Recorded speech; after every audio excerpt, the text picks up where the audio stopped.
Muito obrigado por escolher o Ministério de Vídeo e Áudio do Templo Batista Maranata. Depois de ouvir esta mensagem, visite o nosso site www.tbm.org.br.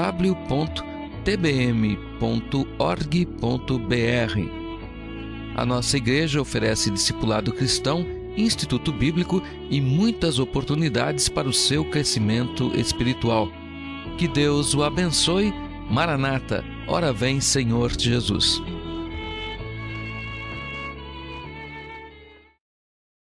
A sua palavra para nos edificar e para chamar a nossa atenção. Um culto equilibrado é um culto onde nós falamos com Deus, quando nós o louvamos, nós cantamos, nós oramos, mas também é um culto equilibrado quando Deus fala conosco. Quando Deus também fala ao nosso coração e nós saímos da igreja convictos, que nós agradecemos a Ele pelo cuidado e ouvimos a sua instrução para nós também. A instrução do Senhor hoje, Evangelho de Lucas, capítulo 13, a partir do verso de número 22.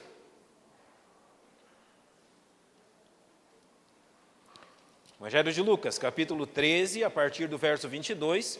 Eu convido aqueles que puderem colocar-se em pé para nós lermos esse texto. Eu vou ler, os irmãos vão ouvir e depois, ainda em pé, nós vamos orar. Diz assim então, Evangelho de Lucas, capítulo 13, versos 22 a 30. E percorria as cidades e as aldeias, ensinando e caminhando para Jerusalém. E disse-lhe um: Senhor, são poucos os que se salvam? E ele lhe respondeu: Esforçai-vos para entrar pela porta estreita, porque eu vos digo que muitos procurarão entrar e não poderão. Quando o pai de família se levantar e cerrar a porta, e começardes de fora a bater a porta, dizendo: Senhor, Senhor, abre-nos. E respondendo ele vos disser: Não sei de onde vós sois. Então começareis a dizer: Temos comido e bebido na tua presença, e tu tens ensinado nas nossas ruas. E ele vos responderá: Digo-vos que não vos conheço, nem sei de onde vós sois. Apartai-vos de mim, vós todos os que praticais a iniquidade. Ali haverá choro e ranger de dentes, quando virdes Abraão, Isaque e Jacó, e todos os profetas no reino de Deus, e vós lançados fora. E virão do Oriente, e do Ocidente, e do Norte, e do Sul, e assentar-se-ão à mesa no reino de Deus. E eis que derradeiros há que serão os primeiros, e primeiros há que serão os derradeiros. Senhor, nós te agradecemos pelo tempo que temos passado na tua casa nesta manhã e agora também nesta noite. Muito o Senhor nos abençoou na escola dominical e no culto, através da tua exortação e através do tempo que passamos em comunhão uns com os outros. Da mesma forma, ó Deus, já fomos abençoados nesse culto, pelos testemunhos, pelas orações, pelos hinos que cantamos.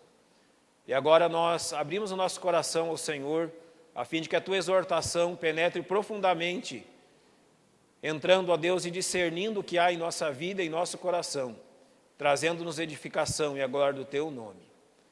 Deus, nós rogamos que o Espírito Santo nos use e fale aos corações de cada um aqui, a fim, ó Deus, de que haja edificação de vidas.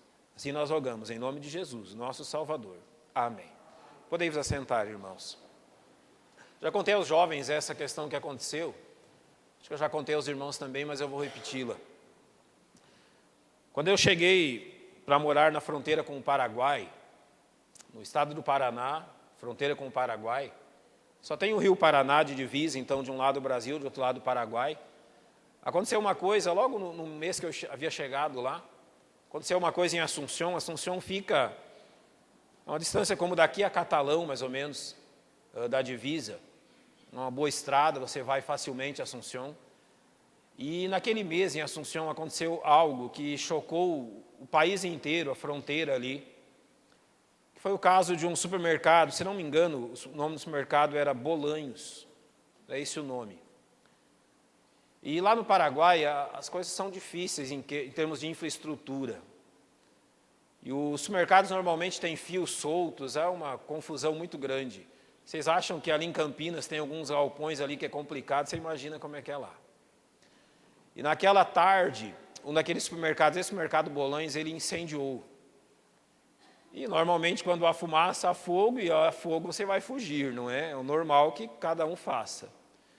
Mas eu não sei o que aconteceu com o dono do supermercado, era um supermercado grande, que ele, com medo que as pessoas saíssem sem pagar a conta e pensando que o fogo era facilmente domado, ele trancou as portas. Trancou todo mundo lá dentro. Eu não sei quantas pessoas tinha, mas eu creio que eram mais de uma centena de pessoas. E, infelizmente, o que aconteceu é que aquelas pessoas morreram, grande maioria intoxicadas pela fumaça, antes de serem carbonizadas. E aquilo que aconteceu me levou a pensar bem na questão que a Bíblia fala a respeito da nossa vida. Não é ir a pensar nessa mensagem se o caso fosse que um de nós estivesse lá naquela tarde. Se não fossem aqueles paraguaios que estivessem lá, mas se fosse você que estivesse fazendo compra naquele supermercado e isso tivesse acontecido. E sobre a tua circunstância também, diante de Deus, ao enfrentar uma situação assim. O título da mensagem é: e as portas foram fechadas, para que você lembre daquilo que aconteceu naquela tarde, mas também para você lembrar que um dia as portas da salvação também serão fechadas para você. Hoje você está aqui, e eu não sei que tarde, manhã ou noite, as portas da salvação também serão fechadas para você. Hoje você está aqui na igreja ouvindo o Evangelho, mas pode ser que essa noite para você as portas sejam fechadas. Eu quero, pensando nisso, pensando que isso pode realmente acontecer, e olha, isso pode realmente, há uma probabilidade que isso aconteça. Não é impossível que isso aconteça. Se Jesus, e Ele pode vir nessa noite, ou a morte encontrar você nessa noite, eu não sei. Nós não sabemos, nenhum de nós tem a garantia que verá o dia nascer amanhã, eu não tenho, você não tem. É impossível ter. Então, em algum momento, amigo, as portas da salvação serão fechadas para você.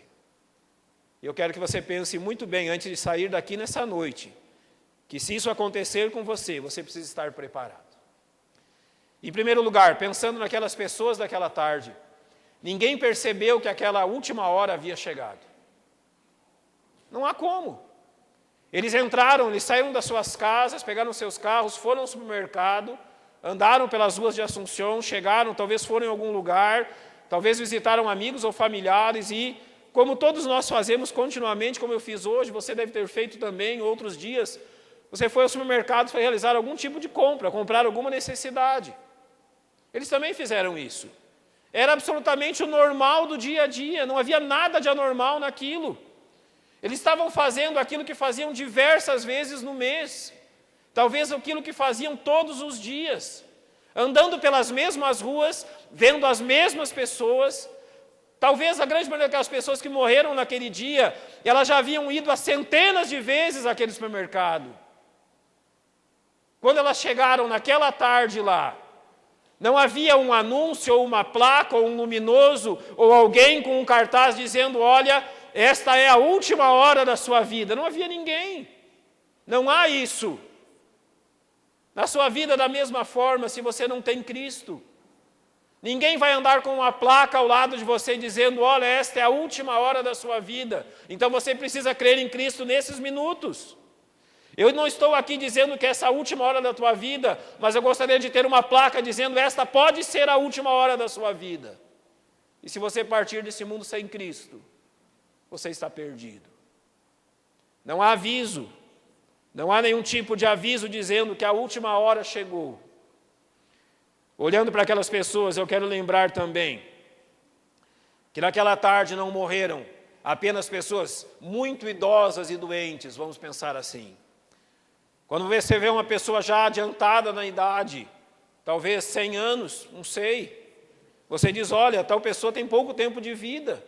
Quando você vê alguém que está enfermo, você pode pensar: olha, talvez essa pessoa não tenha mais do que uma semana ou um mês de vida.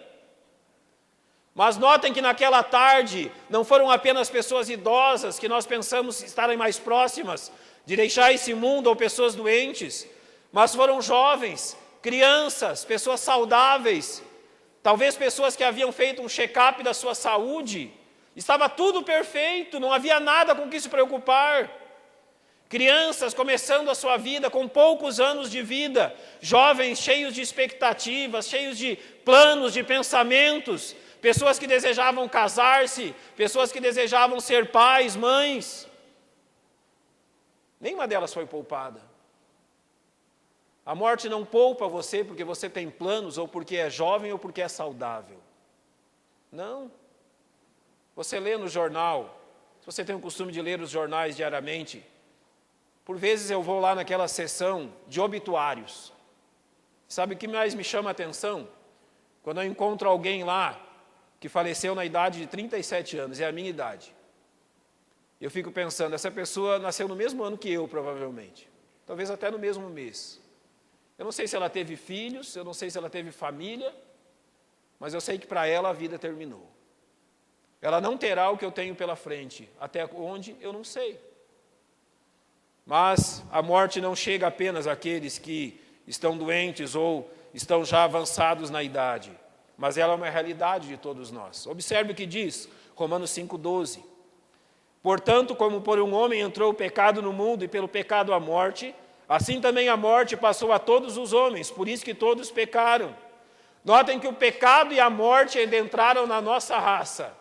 Nós não sabemos que dia isso acontecerá. Nós não sabemos que circunstâncias serão que envolverão a nossa morte. Mas se Jesus não voltar até esse dia, essa sina se cumprirá conosco também. Quando Deus criou o homem, em Gênesis 3,19, ele disse: no suor do teu rosto comerás o teu pão, até que tornes a terra, porque dela foste tomado, porquanto és pó, e em pó te tornarás. O nosso corpo foi formado do pó. E o destino, o Senhor está dizendo, é que ele volte ao pó. E que de nós restem apenas a lembrança, alguma filmagem, algumas fotos, o carinho e o amor de alguns. Mas o nosso corpo voltará ao pó, enquanto a nossa alma enfrentará a eternidade. Não há aviso para que isso aconteça. Tenha bem claro em sua mente isso. Deus não mandará um aviso a você dizendo que é o último dia da sua vida. Então você deve estar preparado.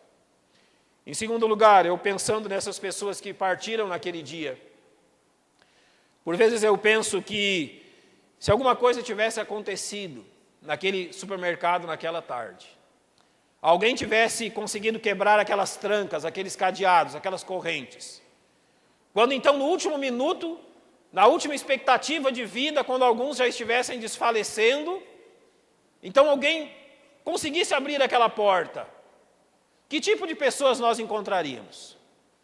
Com certeza, enquanto o fogo avançava, a fumaça ia fazendo arder os olhos, a garganta, alguns deles pensaram muito bem na vida que haviam vivido até aquele dia.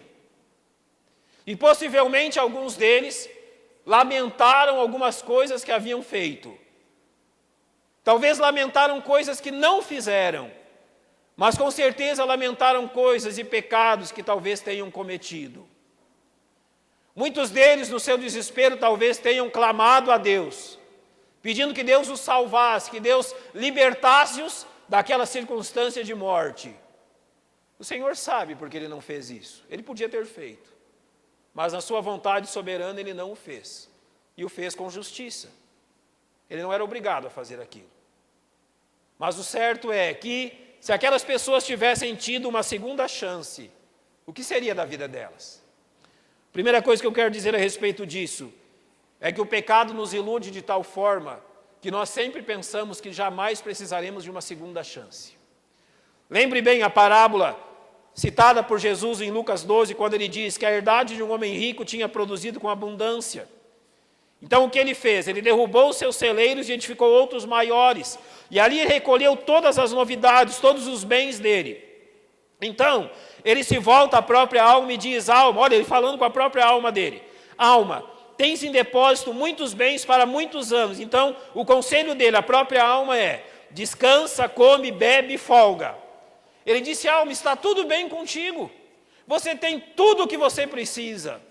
Você realmente fez por merecer, parabéns. Agora, nada de trabalho, nada de cansaço, nada de estresse, nada disso. Agora descansa, come, bebe, folga. A partir de agora realmente serão férias permanentes para você.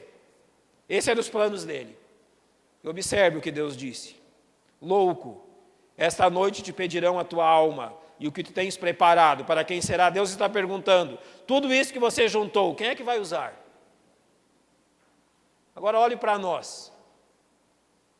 Se você tem um carro novo, uma casa nova, se você tem muitos bens, está planejando da mesma forma, Deus está dizendo a você, se você partir hoje, você não sabe nem quem vai usar essas coisas. E o Senhor disse àquele homem louco, esta noite, sua alma vai ser pedida, essa noite você vai encontrar-se com a morte. Sabe, ele não planejava isso. Ele sempre planejou que tudo correria bem, que tudo estaria bem, que nada de mal aconteceria. E essa é a ilusão do pecado. O pecado ilude o ser humano como se nada, se a morte jamais chegasse. Sempre chega o dia dos outros, mas o meu dia jamais chega. Já que estamos falando de morte, vocês estão tão sérios, vou contar uma história que aconteceu com um irmão, um crente. Ele já tinha uma idade meio avançada também. Aquele, não sei se lembra, 80 e poucos anos, né? Quase 90 anos.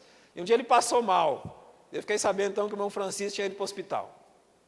Chegou no hospital, tinha uma pessoa de 50 e poucos anos no quarto de um lado e a pessoa de 70 e poucos anos no outro quarto. Ele disse que chegou lá pelas 11 da noite e a pessoa que tinha 50 e poucos anos de um dos quartos morreu. Ele viu o ajuntamento dos médicos, aquela correria e tudo isso. Ele disse que lá pelas 3 da manhã, a pessoa de 70 e poucos anos do outro quarto também morreu. E ele ficou preocupado com aquilo. Sabe o que ele fez? 7 horas da manhã ele foi. Ele fez igual ao Dair, ele deu alta para ele mesmo. Ele falou assim para mim, pastor, morreu do lado, morreu do outro, quem era o próximo?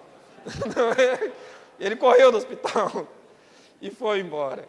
Se as coisas fossem tão fáceis assim, não é? Se tudo fosse dessa forma, e nós pudéssemos pensar dessa forma, mas elas não são. A ilusão do pecado é algo muito grave. O exemplo que eu quero usar em Lucas 16 é também o exemplo daquele homem que Jesus conta a parábola sobre ele, é uma história sobre ele. E Jesus diz que ele já clamando no inferno, ele vê Abraão e Lázaro, e ele chama Abraão, pai Abraão, tem misericórdia de mim, e manda Lázaro que molhe na água a ponta do seu dedo e me refresque a língua, porque estou atormentado nessa chama. Disse, porém, Abraão, filho, lembra-te que recebeste os teus bens em tua vida e Lázaro somente males, e agora este é consolado e tu atormentado. E além disso está posto um grande abismo entre nós e vós, de sorte que os que quisessem passar daqui para vós não poderiam, nem tampouco os de lá passar para cá. O exemplo desse homem é que quando nós deixamos esse mundo, não há mais perspectiva de mudança. Não há mais o que mudar. Ele quer consolo e Abraão diz, não tem consolo. Ele quer alívio e Abraão diz, não tem alívio. Ele lembra até dos irmãos dele, né? Senhor, manda que eu volte lá pregar aos meus irmãos. E Abraão diz, não tem nada disso não. Sua oportunidade já foi, não há uma segunda chance para você. Então lembramos do que diz Hebreus 9:27, quando diz que aos homens está ordenado morrerem uma vez, vindo depois disso o juízo. Uma vez só. Você tem uma oportunidade, não duas. Talvez a última oportunidade seja hoje. Você tem uma oportunidade, uma vida. Alguns vivem e ouvem uma vez só o Evangelho e creem. Outros vivem, ouvem centenas de vezes e não creem. Mas em algum momento será a última oportunidade. Em algum momento a porta se fechará. Em terceiro lugar, eu quero lembrar e pensar nisso. Se aquelas pessoas que morreram aquela tarde naquele supermercado, se elas fossem ouvidas em seu último clamor, se Deus ouvisse o último clamor dela e abrisse aquelas portas, como eu falei, o que nós pensaríamos? Talvez algumas delas que naquele momento de desespero disseram, olha, Senhor, se o Senhor abrir essas portas, eu nunca mais faço isso. Se o Senhor abrir as portas, eu nunca mais faço aquilo. Olha, eu vivi assim a minha vida inteira, mas eu não vou fazer mais isso, eu vou mudar completamente. Eu vivi em todo tipo de pecado durante toda a minha vida, mas se o Senhor me salvar agora, eu prometo mudar. E num toque de mágica as portas se abrissem. Será que elas mudariam? Será que elas cumpririam a sua palavra, dadas no momento de desespero? Observe o que diz 2 Coríntios 7:10. Porque a tristeza, segundo Deus, opera arrependimento para a salvação, da qual ninguém se arrepende, mas a tristeza do mundo opera a morte. A tristeza aqui, o arrependimento, sabe que tipo que é? O tipo de arrependimento humano, mundano que as pessoas têm. Elas têm arrependimento enquanto sofrem as consequências do pecado. Quando as consequências cessam, elas também já não se arrependem mais. É como a pessoa que dirige loucamente nas ruas de Goiânia, até um dia que ela atropela alguém e mata, ou atropela e a pessoa está ali mal, e ela talvez a polícia a leve, e ela diz, olha, eu nunca mais vou fazer isso, eu nunca mais vou dirigir desse jeito. E assim que ela sabe que a pessoa está bem de novo, que ela não vai ser presa, ela volta a fazer a mesma coisa. Isso é um falso arrependimento. Possivelmente todas aquelas pessoas que morreram, se Deus tivesse a salvo, a grande maioria delas jamais lembraria do que falou e voltaria a praticar as mesmas coisas. Em Mateus 27 nós temos um exemplo dessa tristeza segundo o mundo. Diz assim, então Judas, o que o traíra, vendo que fora condenado, trouxe arrependido as 30 moedas de prata aos príncipes dos sacerdotes e anciãos, dizendo, pequei, traindo sangue inocente. Eles, porém, disseram, o que nos importa? Isso é contigo.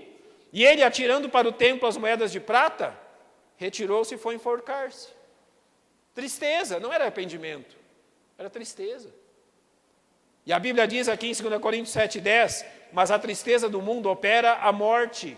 Não é arrependimento verdadeiro, porque arrependimento verdadeiro é aquilo que nos diz Provérbios 28:13, porque diz, o que encobre as suas transgressões nunca prosperará, mas o que as confessa e deixa alcançará a misericórdia. Quando há arrependimento verdadeiro, há confissão de pecado e há abandono de pecado. A pessoa deixa de fazer aquilo que ela fazia. Ela deixa de andar no sentido que ela andava. E usando esse exemplo de deixar de andar neste caminho, eu quero usar o exemplo do filho pródigo que nós lemos hoje nas palavras do pastor. Em Lucas 15, em certo momento diz assim, um certo homem tinha 2 filhos, e o mais moço deles disse ao pai, pai, dá-me a parte dos bens que me pertence. E ele repartiu por eles a fazenda. E poucos dias depois, o filho mais novo, ajuntando tudo, partiu para uma terra longínqua. Ele queria apenas ter aquilo que o pai o podia dar. Mas quando acontece tudo o que aconteceu com a vida dele, os versos 18 a 20, ele fala assim, levantar-me-ei e irei ter com meu pai. Ele lembra do pai agora que havia sido desprezado.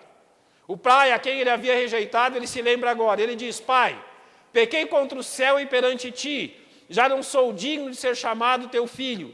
Se antes ele disse, pai, dá-me o que é meu, agora ele diz, pai, faz-me como um dos teus jornaleiros. E levantando-se foi para o seu pai. Isso é arrependimento. Faz-me. Eu não quero mais ter o que tu tens, eu quero sim que o Senhor me faça como o Senhor deseja que eu seja. E ele levantando-se foi, mudou a direção e andou em direção ao seu pai. Arrependimento é exatamente isso.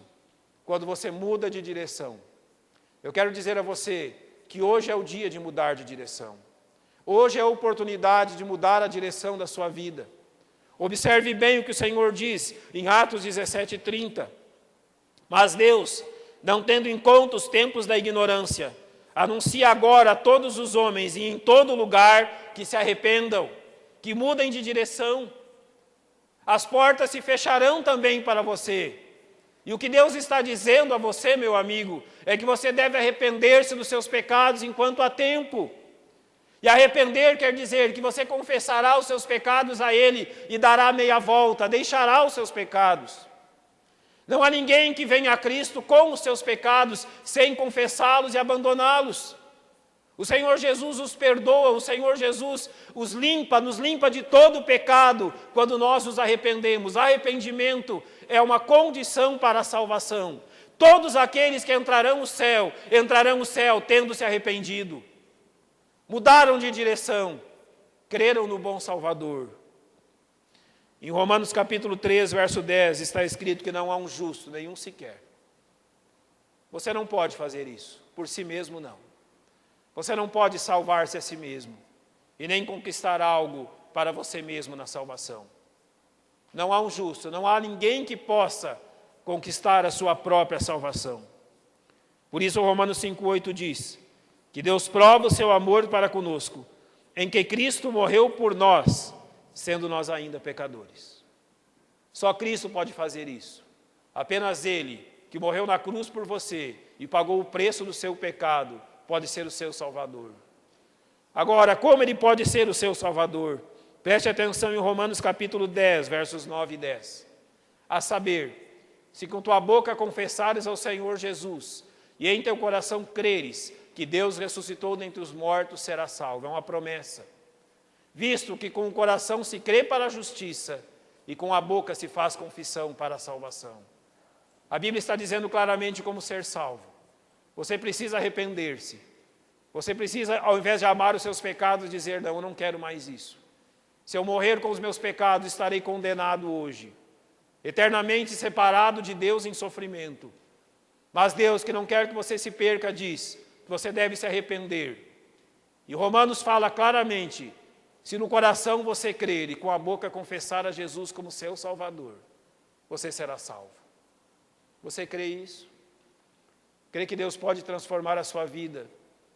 Eu gostaria muito e desejo muito que você creia, porque eu não sei se você verá o dia de amanhã. Eu não sei se você verá o dia amanhecer. Eu não sei nem se você chegará na sua casa. Eu não sei nem se você sairá daqui de dentro hoje. Nós simplesmente não temos ideia do que acontecerá no próximo minuto. Nada sabemos. Pode ser a última oportunidade antes que as portas se fechem. Então nós clamamos a você, que não tem Cristo como seu Salvador, que hoje é o dia da salvação. Você deve crer no Senhor e voltar-se para Ele como seu único e suficiente Salvador. Vamos fechar os nossos olhos e